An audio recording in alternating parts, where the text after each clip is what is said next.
El día de hoy en esta sesión vamos a aprender un poco sobre qué es Deep Learning y algunas características de Deep Learning. Entonces, vamos a poner atención en esta introducción, porque realmente es una introducción a lo que es Deep Learning o que también conocemos como aprendizaje profundo. Bueno, lo primero que tenemos que conocer que el Deep Learning es sin duda el área de investigación más popular dentro del campo de la inteligencia artificial. La mayoría de las nuevas investigaciones que se realizan trabajan con modelos basados en las técnicas de Deep Learning, ya que las mismas han logrado resultados sorprendentes en campos como procesamiento del lenguaje natural, visión por computadora. Pero, ¿qué es este misterioso concepto que ha ganado tanta popularidad en los últimos años y cómo se relaciona con el campo de la inteligencia artificial y el machine learning? Vamos a ver justamente un comparativo de cada uno de ellos. En general se pueden utilizar los términos como inteligencia artificial, machine learning, deep learning en forma intercambiada. Sin embargo, estos términos no son lo mismo y abarcan distintas áreas. La inteligencia artificial, este término es el más genérico, es el más general y engloba los campos, dentro están los campos de machine learning y deep learning, junto con otras técnicas como los algoritmos de búsqueda, razonamiento simbólico, razonamiento lógico y de estadística. En los años 1950 es cuando nació esto, cuando un grupo de pioneros de la computación comenzaron a preguntarse si se podía hacer que las computadoras pensaran. Una definición concisa de la inteligencia artificial sería el esfuerzo para automatizar las tareas intelectuales que normalmente realizan los seres humanos. Esto es inteligencia artificial. Ahora, machine learning. El machine learning o aprendizaje automático se refiere a un amplio conjunto de técnicas informáticas que nos permiten dar a las computadoras la capacidad de aprender sin ser explícitamente programadas.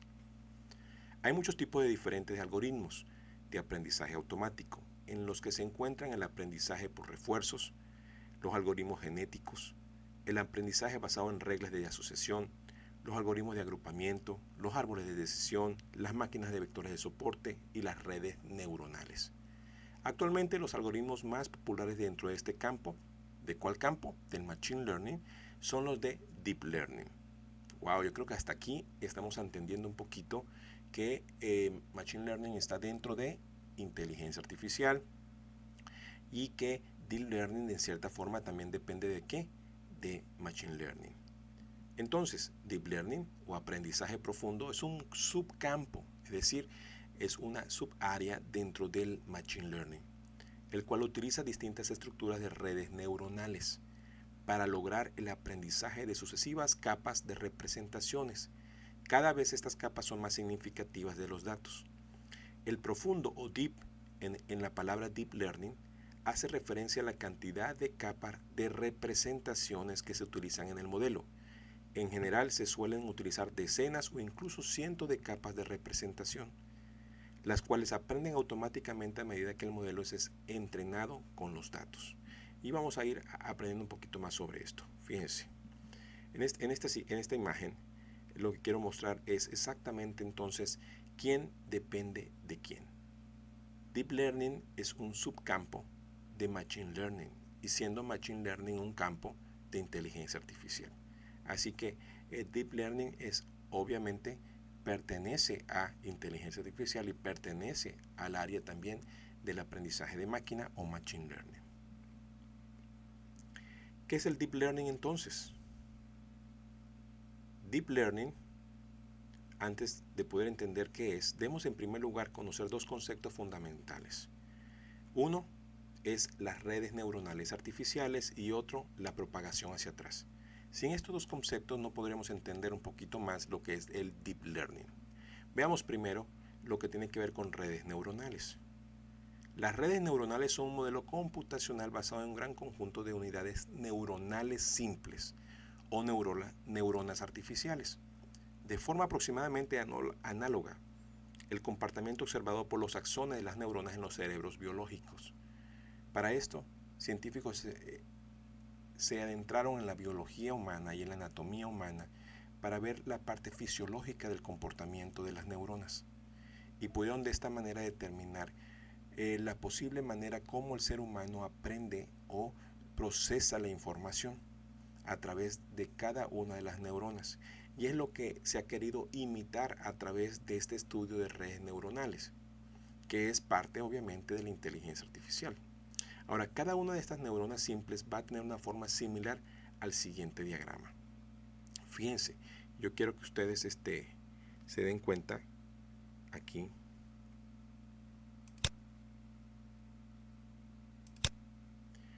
Fíjense lo siguiente. Existen 3 entradas o n entradas, independientemente de cuántas entradas, y cada una de estas entradas envía información que pasa a través de ciertas áreas, y estas áreas tienen a su misma vez ciertos pesos para dar un cierto tipo de resultado. Y este diagrama, que aunque es un poquito simple, lo vamos a ver un poquito más complejo o más detallado para que podamos aprender un poquito más de esto. Veamos. En donde sus componentes son, fíjense, vamos a ver los componentes. Y estos los vamos a ver poco a poco. Vamos a ver la imagen acá en la parte superior derecha, en donde sus componentes son cada una de las X1, X2 y X son los datos de entrada de la neurona, los cuales también pueden ser un producto de la salida de otra neurona de la red. Puede ser o una entrada principal que estemos ingresando nosotros de información, o puede ser que sea el resultado de otras capas de otras neuronas que están produciendo ciertos resultados y entran acá y pasan por acá. Entonces, X0 es la unidad de sesgo, un valor constante que se le suma a la entrada de la función de activación de la neurona. Generalmente tiene el valor 1. Este valor va a permitir cambiar la función de activación hacia la derecha o hacia la izquierda, otorgándole más flexibilidad para aprender a la neurona. Ahora, también tenemos lo que tenemos W0, 1, 2, WN, los pesos relativos de cada entrada. Tener en cuenta que incluso la unidad de sesgo tiene un cierto peso. Ahora, tenemos la letra A, que es un resultado o la salida de la neurona, que va a ser calculada de la siguiente forma. Fíjense, utilizamos esta fórmula, que es A igual a F, sumatoria de lo que es W por XY, es decir, que los valores que vienen de las entradas y sus pesos. Vamos a continuar, vamos aprendiendo un poquito más sobre esto. ¿Qué quiere decir esto? Fíjense, la F es la función de activación de la neurona. Esta función es la que le otorga tanta flexibilidad a las redes neuronales y le permite estimar complejas relaciones no lineales en los datos. Puede ser tanto en la función lineal como una función logística, hiperbólica. Los tipos de funciones van a estar relacionadas con la función general de lo que se trata de resolver en esta red neuronal. Bueno, vamos a continuar. Cada unidad neuronal está conectada con muchas otras unidades y los enlaces entre ellas pueden incrementar o inhibir el estado de activación de las neuronas adyacentes.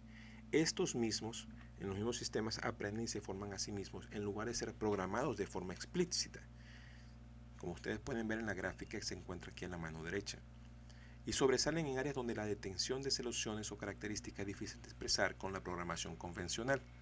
Si ustedes se dan cuenta, fíjense, tenemos varias entradas aquí, que son estas rojas de input, las que están ocultas y unas que están de salida, pero todas ellas entre sí, fíjense, esta entrada puede interactuar con todas las que están ocultas, y a su misma vez estas ocultas todas tienen diferentes salidas.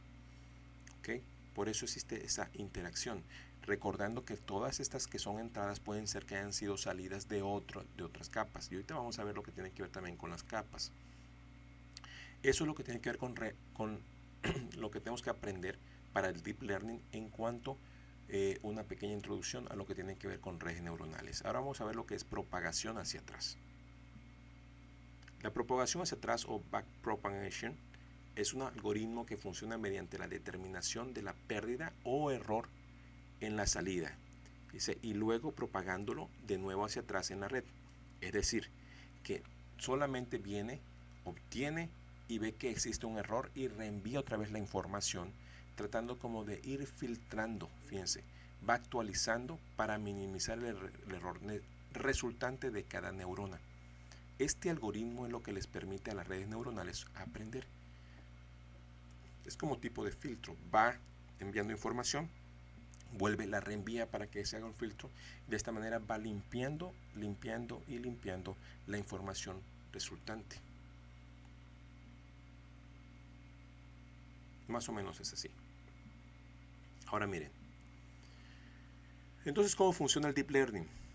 Ya que hemos visto estos dos puntos. En general, cualquier técnica de Machine Learning trata de realizar la asignación de entradas, por ejemplo, imágenes a salidas objeto, por ejemplo, la etiqueta gato, mediante la observación de un gran número de ejemplos de entradas y salidas. El Deep Learning realiza este mapeo de entrada objetivo por medio de una red neuronal artificial que está compuesta de un número grande de capas dispuestas en forma de jerarquía. Fíjense la imagen que tengo yo aquí a su mano derecha de la pantalla. Estamos hablando de una imagen de un cerebro donde esta es la entrada. Colocan la imagen y resulta que existen diferentes tipos de capas ocultas y estas capas ocultas interactúan entre cada uno de ellos a obtener justamente un dato final, una capa de salida. Ahora, en la salida a mí me dice que el tumor en la imagen es un oligodendroglioma, puede ser un cáncer. Ahora, el tumor en la imagen es un astrocitoma. Esos son los resultados. Pero ¿qué pasa si yo vengo y activo más capas adelante de estos resultados? Puede entonces trabajar de una manera mejor que me puede definir exactamente cuál es, o es una o es otra. Por eso se llama una red neuronal profunda, porque entre más profunda sea, la exactitud es mucho mejor. Ahora, la red aprende algo simple en la capa inicial de la jerarquía y luego envía esta información a la siguiente capa. La siguiente capa toma esa información simple, lo combina en algo que es un poco más complejo y lo pasa a la tercera capa. Este proceso continúa de forma tal que cada capa de la jerarquía construye algo más complejo de la entrada que recibió de la capa anterior. De esta forma, la red irá aprendiendo por medio de la exposición de los datos de ejemplo. Esos datos de ejemplo son los que van entrando, van absorbiendo la siguiente capa y cada capa va obteniendo ciertos datos de la anterior y así sucesivamente hasta obtener una salida un poco más precisa. La especificación de lo que cada capa hace a la entrada que recibe es almacenada en los pesos de la capa, que que en esencia no son más que números. Utilizando terminología más técnica podemos decir que la transformación de los datos que se producen en la capa es parametrizada por sus pesos. Ahora, para que la red aprenda debemos encontrar los pesos de todas las capas de forma tal que la red realice un mapeo perfecto entre los ejemplos de entrada con sus respectivas salidas objetivo. Y un poquito más adelante voy a explicar un poquito más lo que tiene que ver con los pesos. Fíjense, los algoritmos que componen un sistema de aprendizaje profundo se encuentran en diferentes capas neuronales, ¿sí? Y estas capas son las capas que están ocultas, capas de entrada, las capas de salida. Por eso son diferentes tipos de capas. Ahora, estas capas neuronales compuestas están compuestas por pesos y cada peso tiene su numeración. Ese sistema está dividido principalmente en tres capas. ¿Okay? Son la capa de entrada, que es el input layer, está compuesto por las neuronas que asimilan los datos de entrada, como por ejemplo imagen, una tabla de datos. Las capas ocultas o hidden layers es la red que realiza el procesamiento de información hacia los cálculos intermedios y cada más neuronas en esta capa haya, más complejos son los cálculos que se efectúan. Es decir, que yo puedo tener muchas capas, pueden ser hasta miles de capas que están ocultas y obviamente todo esto me va a generar un resultado mucho mejor a la salida. ¿Por qué? Porque la cantidad de cálculos que se realicen es mucho más. Y también tengo yo entonces una capa de salida o output layer. Es el último eslabón de la cadena y es la red que toma la decisión o realiza alguna conclusión aportando datos de salida. Ahora, pero el problema reside en que una red de Deep Learning puede tener millones de parámetros. por lo que encontrar el valor correcto de todos ellos puede ser una tarea realmente muy complicada, muy difícil, especialmente si la modificación del valor de uno de ellos afecta a los demás.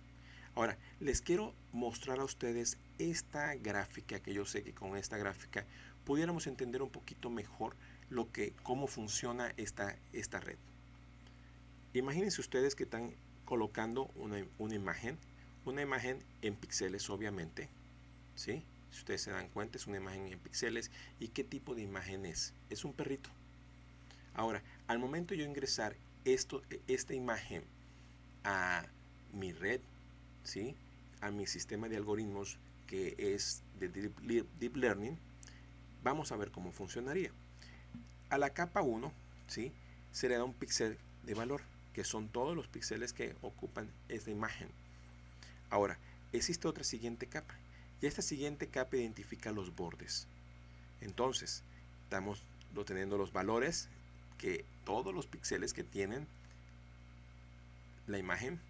Luego, la siguiente capa identifica los bordes. La tercera capa hace la combinación de los bordes, y al momento de hacer las combinaciones de los bordes se da cuenta que tiene cierta forma. Y hay una cuarta capa que identifica las características de estos bordes. Entonces, de cada resultado va generando otro, y ese otro va haciendo un ingreso de los datos al siguiente capa. Ahora, en la capa final, fíjense, como ustedes se dan cuenta, van teniendo unos y ceros. Obviamente es toda la información y va una salida. Esta salida es la combinación de las características y que fueron identificadas. Se identificó esta y fueron pasando hasta llegó una salida. La salida me dice a mí entonces que efectivamente, sí, es un perro. Claro está, todo esto es basado en los algoritmos para este tipo de identificación. Ahora miren lo siguiente. Obviamente el algoritmo debe ser semejante a la imagen superior, dividiendo las funciones de cada capa neuronal en los procesos de entrada y salida. Para la entrada de datos tenemos que crear una capa que asimile la información introducida, obviamente. En este caso necesitamos que las neuronas desembranen las imágenes en píxeles. Así, cada trozo de imagen se envía a las diferentes neuronas de la segunda etapa.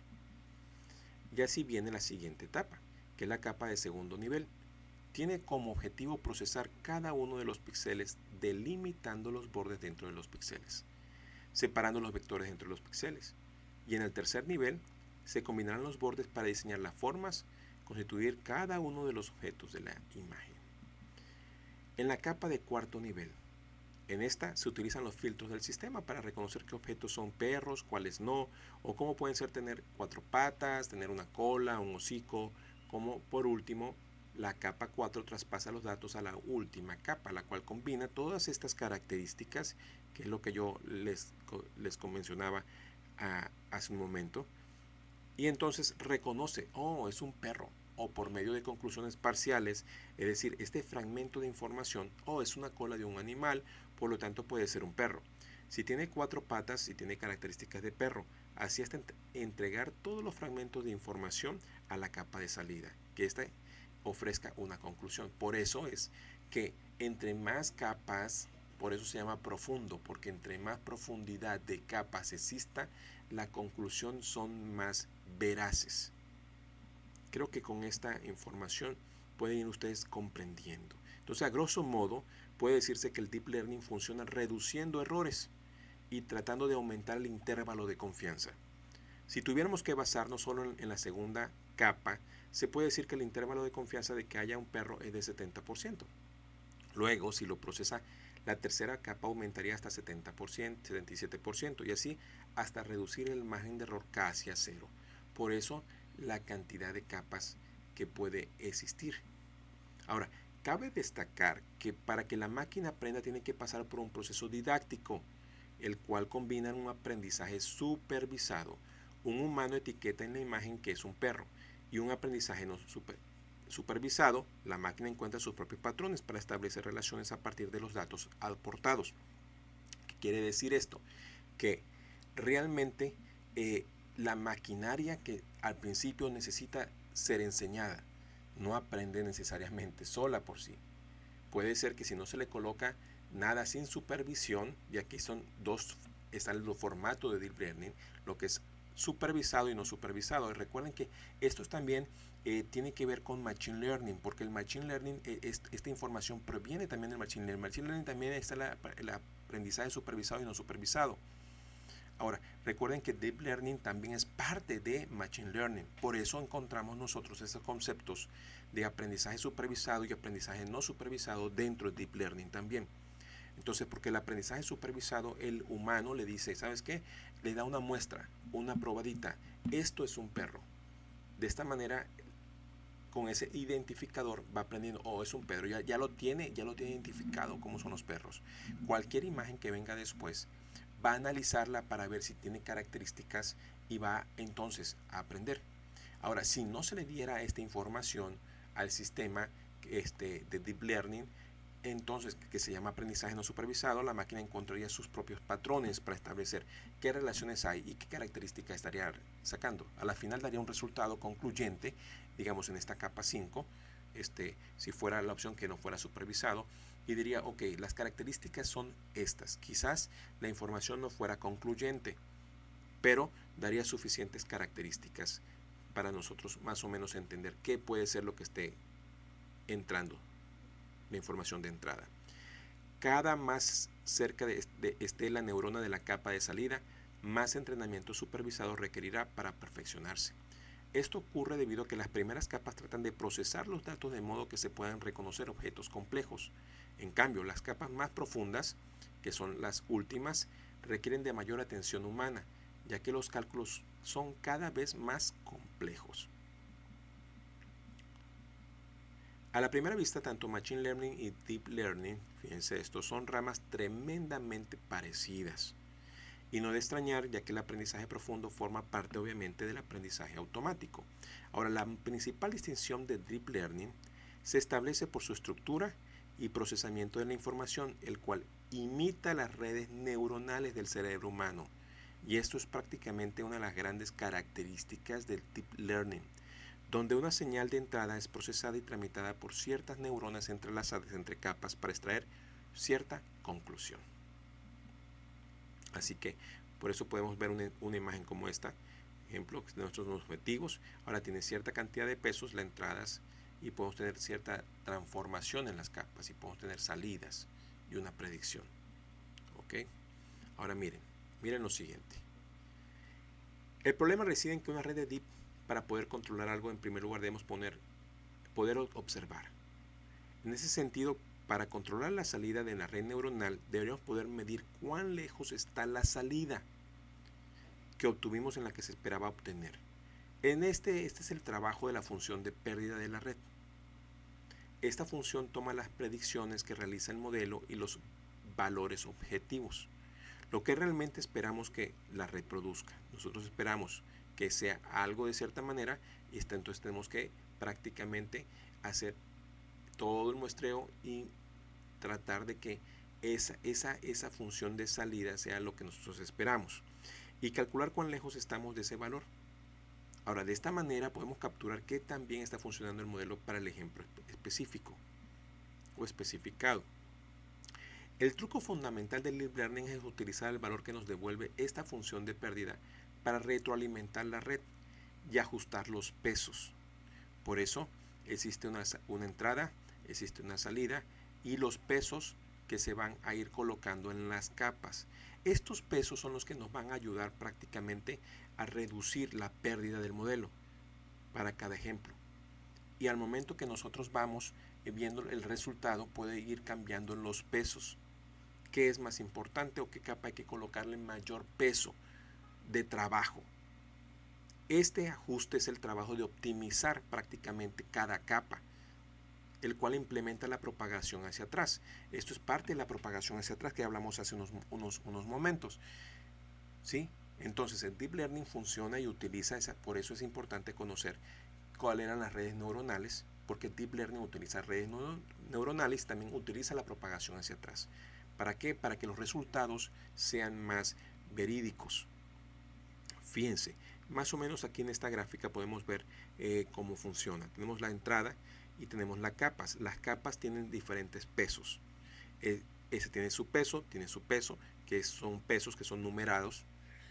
Ahora, Y después esos datos me generan a mí ciertas predicciones y por otro lado entran valores reales. Recuerden que la supervisión en las capas que están más cercanas a la salida es donde esa supervisión prácticamente humana es la que ayuda al aprendizaje. Ahora, aquí está la función de pérdida y prácticamente va hacia la salida, pero en esta función de pérdida es donde allí me dice a mí, ¿sabes qué? No es tan real o conciso el resultado y manda esa pérdida a optimizar justamente los valores de peso y actualiza. Entonces me dice, ¿sabes qué? No, hay que meterle mayor concentración a tal capa. Entonces actualiza los pesos de las capas y hace el proceso de nuevo. De esta manera es un proceso cíclico, de manera que pueda entonces la red aprender. Ahora, resumiendo, el funcionamiento sería el siguiente. Inicialmente los pesos de cada capa son asignados de forma aleatoria, por lo que la red simplemente implementa una serie de transformaciones aleatorias. En este primer paso, obviamente, la salida del modelo es distinta bastante del ideal que deseamos obtener, por lo que el valor de la función de pérdida va a ser bastante alto. Ahora, pero a medida que la red va procesando nuevos casos, entonces estos pesos se van ajustando de tal forma de ir reduciendo cada vez más el valor de la función de pérdida. Ahora, este proceso es el que se conoce como entrenamiento de la red. Por eso es importante hacer un entrenamiento previo, el cual repetido una suficiente cantidad de veces, generalmente 10 iteraciones de miles de ejemplos, logra que los pesos de ajuste a los que minimizan la función de pérdida. Una red que ha minimizado la pérdida es la que logra resultados que mejor se ajustan a las salidas de objetivo, es decir, que el modelo se encuentra entrenado. Y yo podría darles un ejemplo. Imagínense ustedes que estén haciendo un escaneo de una fractura en nuestro cuerpo humano. Entonces, un entrenamiento sería que coloquemos en el sistema y le digamos al sistema de Deep Learning, esta es una fractura.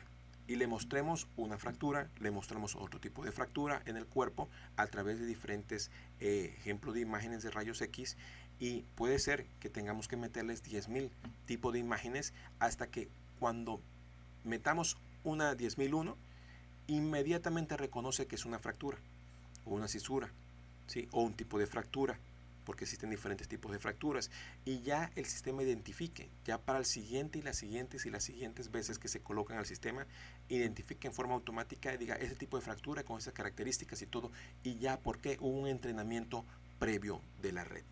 Esto es Deep Learning. Obviamente, para las siguientes generaciones o de doctores que necesiten esto, en el caso de que estamos hablando de los mismos de fracturas, va a identificar y va a saber y va a reconocer por qué hubo un entrenamiento. Entonces, básicamente esta es la manera, amigos, cómo funciona el Deep Learning. En las siguientes sesiones estaremos practicando un poquito más sobre lo que es el Deep Learning. Pero hasta aquí podemos aprender cómo funciona el Deep Learning, qué es y cuáles son prácticamente las similitudes o las diferencias en los diferentes niveles de inteligencia artificial, lo que es Machine Learning, lo que es Deep Learning y qué utiliza el Deep Learning. Recordemos que utiliza entonces lo que son las redes neuronales y la propagación hacia atrás. Nos vemos en la siguiente sesión.